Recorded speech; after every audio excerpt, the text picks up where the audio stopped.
जय हिंद साथियों, देखिए हम हैं राप्ती नदी का जो निर्मल जल धारा है उसके किनारे में इस समय मौजूद हूँ। और यहाँ देखिए कुछ साथी मिले हैं और साथी देखिए जो इस समय की इन्वायरमेंट है, प्राकृतिक इन्वायरमेंट है, उसका लुत्फ लेने के लिए यहाँ पर आए हुए हैं। आपका क्या नाम है? कहाँ से हो? अच्छा, और किसके नाम बताओ। अच्छा, तो बताओ वो पूरा नाम हुआ। तो देख सकते हैं और काफी इंटरेस्टिंग है? तो काफी यहाँ पर राप्ती नदी के किनारे हम लोग मिले हैं। और दिखाइए राप्ती नदी का किनारा भी दिखाइए। राप्ती नदी के किनारे हम लोग हैं और यहाँ पर देखिए कितना खूबसूरत वादियाँ है। मतलब समझो प्रकृति हमने सौंदर्य को ला करके ही बिखेरने का प्रयास कर रही है। प्रकृति ने पूरा सौंदर्य को ला करके ही बिछा दिया कि नहीं? हाँ, प्रकृति ने क्या किया है, अपना प्राकृतिक सौंदर्य को ला करके राप्ती नदी के किनारे बिछाने का प्रयास किया है। जब हम लोग आते हैं तो यहाँ पर आने के बाद एक साइलेंट नेचर की फीलिंग होती है और साइलेंट नेचर की फीलिंग होती है। और देख सकते हैं ये बच्चे हैं इसी में खुद अनशन कर रहे हैं और सेव कर रहे हैं। जो चिड़िया के बच्चे उनको इसमें छिपा रहे हैं ताकि कोई देखे नहीं। देखिए चिड़िया के बच्चे हैं, इनको छिपाने का प्रयास है और छिपाया जाना चाहिए और काफी अच्छा रहता है। और यहाँ पर जो राप्ती नदी का तट है, सुबह शाम बच्चे आते हैं, एक्सरसाइज भी करते हैं और घूमने से जो होता है दिमाग फ्रेश होता है और तनाव दूर होता है। जब तनाव दूर होता है तो बॉडी सही से काम करती है। बॉडी के जितने आर्गन होते हैं, जितने सेल्स होते हैं, बहुत अच्छे से काम करते हैं। जब अच्छे से काम करते हैं तो विकसित होते हैं और तरह तरह के सवर सकते हैं। काफी इन्वायरमेंट अच्छा रहता है और मैं आना चाहूँगा, दिखाना चाहूँगा कि देखिए यहाँ पर जो हमारे गांव में है मछली पालन उद्योग भी बहुत चरम है और होता है और कह सकते हैं प्रोटेक्शन है और मछली पालन उद्योग होता है। राप्ती नदी जो होती है इन सबको कनेक्ट भी करती है। और भैया जी नमस्कार जी।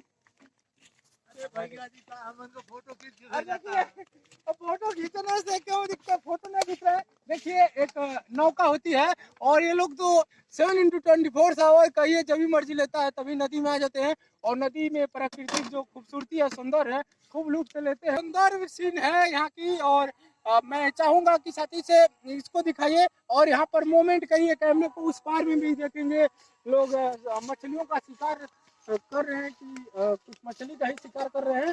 देख सकते हैं उस पार में भी। और वहाँ पीपा पुल है, ये पीपा पुल है जो नदी को कनेक्ट करता है, यानी कचरांचल को 29 नेशनल हाईवे से कनेक्ट करता है। और जब 29 नेशनल हाईवे से कनेक्ट करता है तो इस पीपे की भव्यता ऑटोमेटिकली बढ़ जाती है। हालांकि वहाँ पक्के पुल का निर्माण होना है, देखना है कब पक्के पुल का निर्माण होता है। जब पक्के पुल का निर्माण होगा तो कचरांचल के लोगों का बहुत तेजी से विकास होगा। और कहा जाता है तेजी से विकास करना ही किसी भी राष्ट्र के परम क्या होता, परम उद्देश्य होता है।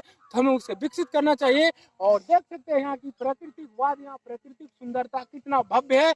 इस भव्यता को ऑटोमेटिकली हमें बनाना चाहिए। जब हम इस भव्यता को बनाएंगे तो उसके कह सकते हैं यहाँ के जो नन्हे नन्हे बच्चे हैं, दिखाइए नन्हे नन्हे बच्चे कैसे हैं, देख सकते हैं। ये सुबह शाम आते हैं नदी के किनारे, नदी के किनारे सुबह शाम आते हैं। सुबह शाम की हवा लाखों की दवा, आपको पता होगा, बुजुर्गों ने कह गए हैं। तो ये सुबह शाम की हवा लेते हैं और काफी तंदुरुस्त रहते हैं, हेल्दी रहते हैं। उनके दिमाग क्या होता है, विकसित होता है। बहू किस क्लास में पढ़ते हो? तुम किस क्लास में?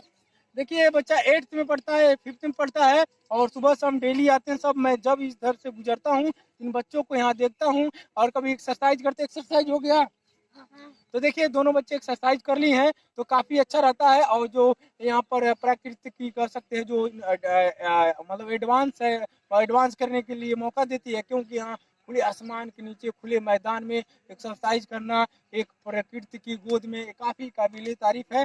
और बच्चे यहाँ से भी देखेंगे, हमारे गांव से भी इंडियन आर्मी में बहुत सारे पैरामिलिट्री में बच्चे ज्वाइन करते हैं, जाते हैं, सेलेक्ट होते हैं और देश के लिए अपने जान की बाजी भी लगाते हैं। यही रेता है, इस रेता पर दौड़ते हैं और रेता पर दौड़ने के बाद वो क्या करते हैं, इंडियन आर्मी और पैरामिलिट्री को ज्वाइन करते हैं और 7x24 hour ready to fire mode में तैयार रहते हैं। और हम लोग इस वक्त अगर सेफ हैं तो कोई वीर जवान इस समय सीमा पर तैनात होगा, उसकी पॉकेट की थैलियों में बम के गोले और हाथ में होल्ड की हुई राइफल होंगे। मानो अपने देश के मान सम्मान और गौरव को आकाश की बुलंदियों तक ले जाने के लिए अपने प्राण को हथेलियों में लेकर सदैव तत्पर रहता है। तो हमारी भी रिस्पॉन्सिबिलिटी बनती है, हमारी भी जिम्मेदारी बनती है उन वीर जवानों के सपोर्ट में। अगर कोई भी ऐसा वीर जवान आपको चलते हुए सड़क पर या स्टेशन पर या कहीं भी ऐसा अगर वीर जवान मिल जाते हैं तो उनके रिस्पेक्ट में जरूर सलूट करना, क्योंकि देश की आन बान शान है। और इसीलिए कहा जाता है जय जवान जय किसान के बेस्ट पर देश चलता है। और जवानों का रिस्पेक्ट होगा तभी वो जवानों के लिए जो अंदर है उनके कह सकते हैं अपने देश के प्रति एक आग पैदा होगी। और कह सकते हैं जो पाकिस्तान है और नन्हा पाकिस्तान है और क्या है एक देश है चाइना है, दोनों क्या कर रखे हैं, दोनों देखेंगे तो धीरे धीरे उन्होंने बॉर्डर पर डिस्ट्रीब्यूटर बना रखा है, तनाव बना रखा है। लेकिन इंडियन आर्मी जवाब देने के लिए 7x24 hour ready to fire mode में हमेशा तैनात होती है। और भारत अनेकता में एकता का सबसे बड़ा देश है। और यहाँ पर जो भी जातियां हैं या मजहब हैं हम लोग आपस में मिलकर रहते हैं। यानी भारत की आज़ादी में हिंदू मुस्लिम सिखो शाही आपस में सब भाई भाई की भावना के साथ लड़े थे। और भारत से हमने अंग्रेज की जंजीरों से आजाद कराया था। और भारत माँ को अंग्रेजों ने क्या किया था, 200 सालों तक लगभग में भारत माँ को अंग्रेज की जंजीरों में जकड़ रखा था। लेकिन हमारे जितने भी भारत के लोग थे हिंदू मुस्लिम सिखो ईसाई आपस में सब भाई भाई की भावना के साथ लड़े थे और अंग्रेजों से यहाँ भगाने का काम किए। आज भारत धर्मनिरपेक्ष है और एक लोकतांत्रिक गणराज्य है। और लोकतांत्रिक गणराज्य में अपने शब्द अपने वाणी अपने वाक्य को कहने का सबको अधिकार है। इस सबको अधिकार है, सबको कहना चाहिए। और 12 अक्टूबर 2005 को जो सूचना का अधिकार मिलता है वहाँ एक एक आदमी को एक पावर देता है कि आप अपने देश के प्रति कोई भी जानकारी चाहते हैं तो आप ले सकते हैं, दे सकते हैं। तो काफी कमाल रहता है। और देख सकते हैं जा रहे हैं, इनसे पूछेंगे आइए आइए काफी घर चल रहे हैं। अच्छा आगे उसके किनारे सब लोग आते हैं और कह सकते हैं एकदम स्वच्छ नेचुरल हवा लेते हैं। और नेचुरल हवा लेते हैं, देख सकते हैं यहाँ पर देखिए रेता में कोई किसी से डर तो है नहीं। यहाँ पर एक देख सकते हैं जो साइलेंट नेचर है, कितना खूबसूरत वादियां हैं। हमें तो जन्नत ही दिखाई देता है ना। यहाँ पर देख सकते हैं कितना एकदम खूबसूरत एरिया है, नदी का किनारा है, अब क्या चाहिए। और कह सकते हैं इस समय जो तापमान में भी गिरावट थी, पूरे दिन हल्की फुल्की बूंदबारी हुई और मौसम एकदम सुहाना ठंडा है, उसका हम लोग लुत्फ ले रहे हैं। तो काफी काबिले तारीफ है, मजा आता है। और कभी भी अपने गांव आना होगा तो जरूर आइएगा, क्योंकि गांव की जो खुशबू है ना वो शहरों में नहीं देखने को मिलती। कहा जाता है भारत का हृदय गांव में बसता है। जब भारत का हृदय गांव में बसता है तो गांव से ऐसी तस्वीरें आना जरूरी है, क्योंकि जब गांव से ऐसी तस्वीरें आएगी और आप उस तस्वीरों को आप उसके एक्टिविटी को सपोर्ट करेंगे तो फिर भारत के गांव की जो खूबसूरती ऑटोमेटिकली बढ़ जाएगी। क्योंकि हिंदुस्तान शहरों में ही, हिंदुस्तान गांव में निवास करता है। और जब हिंदुस्तान गांव में निवास करता है तो जो भी आवाज उठनी चाहिए वो गांव से उठनी चाहिए। जब गांव से आवाज उठेगी, एक एक गांव से, माना जाता है हिंदुस्तान में 6 लाख के करीब गांव है और 6 लाख गांव से जब ऐसी तस्वीरें आएगी तो भारत अपने आप कनेक्ट हो जाएगा, भारत अपने आप उस विकास के मार्ग पर दौड़ पड़ेगा। तो ऐसी हमें आवश्यकता है, ऐसी हमें जरूरत है कि गांव में जो भी एक्टिविटी है सभी मिलकर एक दूसरे से कंधे कदम से कदम मिलाकर चले। जब हम एक दूसरे से कंधे कदम से कदम मिला के चलेंगे तो कोई भी समस्या हो उसकी जो सोल्यूशन है ऑटोमेटिकली इसी ब्रह्मांड इसी वायुमंडल से ऑटोमेटिकली आपके माइंड में आकर के उसका सोल्यूशन बताएगी। जब आपका सोल्यूशन बताएगी तो यकीन मानिए उस सोल्यूशन का हल भी होगा। जब इस सोल्यूशन का हल होगा तो इस गांव के जितने नन्हे नन्हे बच्चे पढ़ रहे हैं इन बच्चों के भविष्य के लिए अच्छा होगा, उज्जवल भविष्य के लिए अच्छा होता है। क्योंकि कहा जाता है इन नन्हे नन्हे बच्चे ही किसी भी राष्ट्र के लिए संस्कृत के धरोहर होते हैं। किसी भी राष्ट्र की बागडोर इन नन्हे नन्हे कंधों पर टिका होता है। जब इनका विकास अच्छा होगा, इनका देख रेख अच्छा होगा, ये अच्छे आचरण में पल रहे होंगे तो फिर वो जब एक गांव से ऐसी 6 लाख गांव से ऐसी तस्वीरें आएगी और जब 6 लाख गांव मिलकर के हिंदुस्तान का निर्माण करेंगे और जब ऐसे संस्कार रहेंगे, ऐसे संस्कार हमारी जो पारंपरिक वैल्यू है उसे सजो रहेंगे तो भारत की तस्वीर काबिले तारीफ होगी, वो देखने लायक होगी। तो इन तस्वीरों को बनाना आपकी जिम्मेदारी है। अगर आपके कोई भी गांव से अगर अच्छी बातें आती है आपके सामने तो उसे सपोर्ट अवश्य करना, क्योंकि आज गांव से देखें टीम की हीरो जैसे आ रहे हैं, झपक मचक कर रहे हैं, सब उनको सब बहुत सपोर्ट करते हैं। तो ऐसा नहीं होना चाहिए। गांव को जो भी अच्छा काम करता है उसे सपोर्ट करिए, और जरूरत है हिंदुस्तान को एक करने की, क्योंकि महात्मा गांधी ने जब अंग्रेजों के खिलाफ उन्होंने जंग छेड़ी थी तो उन्होंने सबसे पहले क्या कहा था? उन्होंने सबसे पहले ही कहा था, उन्होंने आदिवासियों को जोड़ने का प्रयास किया था। किस तरह उन्होंने जंगल में रहने वाले आदिवासी लोगों को कनेक्ट किया था। उस समय उनका बोली अलग थी, भाषा अलग थी, लेकिन महात्मा गांधी ने उनके भावनाओं, उनको विचारों को पकड़ने की कोशिश करी। और उन्होंने एक कह सकते हैं उस महात्मा गांधी को नंगा फकीर कहा करते थे अंग्रेज, लेकिन वही महात्मा गांधी ने जाकर के गांव-गांव और जंगल में जाकर आदिवासियों को कनेक्ट किया,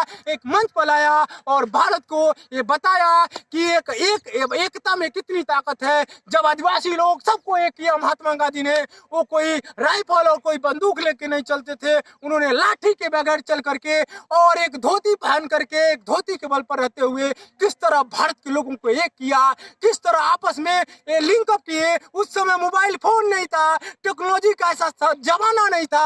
उस समय देखिए डिफिकल्ट सिचुएशन में उन्होंने पूरे भारत को जोड़ने की कोशिश करी, पूरे भारत को एक करने की कोशिश करी, और महात्मा गांधी की बदौलत पूरा भारत एक हो जाता है, और कहीं न कहीं भारत की भक्ति के रस में सारे डूब जाते हैं। उसी समय देखेंगे जब क्रांतिकारी वीरों का जन्म होता है, उसी समय भगत सिंह, राजगुरु बटुकेश्वर दत्त और सुभाष चंद्र बोस और बहुत सारे तमाम जो भारत की आजादी में ईंट की नींव की काम किए, वो सभी लोग आते हैं और भारत माँ को जो अंग्रेजों की जंजीरों में जकड़ रखी थी, भारत माँ को अंग्रेजी जंजीरों को तोड़ने और ब्रेक करने का काम किए वो क्रांतिकारी वीरों ने। तो क्रांतिकारी वीरों ने भारत माँ के आंचल को अंग्रेजी जंजीरों से, अंग्रेजी बेड़ियों से आजाद किया, और उनको हम नमन करते हैं और हमें गर्व होता है। और जो वीर जवान है हमें इस बात का मैसेज दे गए कि अगर तुम्हारे मुल्क पर, अगर तुम्हारे राष्ट्र पर, अगर तुम्हारे देश के लिए खतरा आता है तो वहां पर मजहब मायने नहीं रखता, वहां पर हिंदू, मुस्लिम, सिख को चाहिए आपस में सब भाई भाई की भावना के साथ लड़े, अपने देश को एक करें, क्योंकि देश प्रथम है, राष्ट्र प्रथम है। अगर राष्ट्र प्रथम है तो राष्ट्र में हम सब धर्मों को सपोर्ट करते हैं, तो राष्ट्र फर्स्ट है। जब राष्ट्र फर्स्ट होगा तो राष्ट्र की बागडोर एक दिन आकाश की बुलंदियों तक चमकती हुई दिखाई देगी। जो दुनिया में सुपर पावर बनते घूम रहा है, हम किसको कहते हैं सुपर पावर? अमेरिका जैसे कंट्री को, चाइना जैसी, रसिया जैसी, लेकिन भारत एक दिन विश्व गुरु बनेगा। कैसे बनेगा? ये पॉलिटिशियन नहीं बना सकते, ये गांव की जो 6 लाख गांव है वहां की जनता बनाएगी। जब जनता सही होगी तो पॉलिटिशियन आते रहेंगे, जाते रहेंगे, लेकिन भारत का निर्माण अपने आप ऑटोमेटिकली आकाश की बुलंदियों तक जाता रहेगा। इस बुलंदियों को आप जहां तक ले जाइए, आपके भावनाओं पर, विचारों पर डिपेंड करता है। आप अपने भावनाओं और विचारों को डिपेंड करिए, और देश की तरक्की में आप क्या योगदान दे सकते हैं उस योगदान को दीजिए, और भारत माँ को एक बनाने के लिए, अखंड भारत के सपनों को बनाने के लिए आप कदम से कदम, कंधे से कंधे मिला के चलिए, क्योंकि इस देश की बागडोर कोई नेता नहीं, यहाँ की आम जनता तय करती है। और कहा जाता है लोकतंत्र जनता का, जनता द्वारा जनता के लिए शासन है। जब लोकतंत्र जनता का, जनता द्वारा जनता के लिए शासन है, तो लोकतंत्र जनता के द्वारा ही तय होना चाहिए, और जब जनता के द्वारा तय होगा तो राष्ट्र के विकास में कोई बाधा नहीं आएगी। तो इसी शब्दों के साथ अपने लाइनों को विराम देना चाहेंगे। इस निर्मल धारा चूड़ा राप्ती है, जो निर्मल जलधारा है, इसके तौर से आप मैंने अपने शब्दों को विराम देना चाहेंगे, और आप अधिक से अधिक जरूर फैलाइएगा। एक बार पूरी वीडियो देखिएगा। अगर आपके अंतःकरण के अंतरात्मा में जाके झकझोर दे, उथल मुथल मचा दे, तो जरूर शेयर करिएगा। जय हिंद, जय भारत।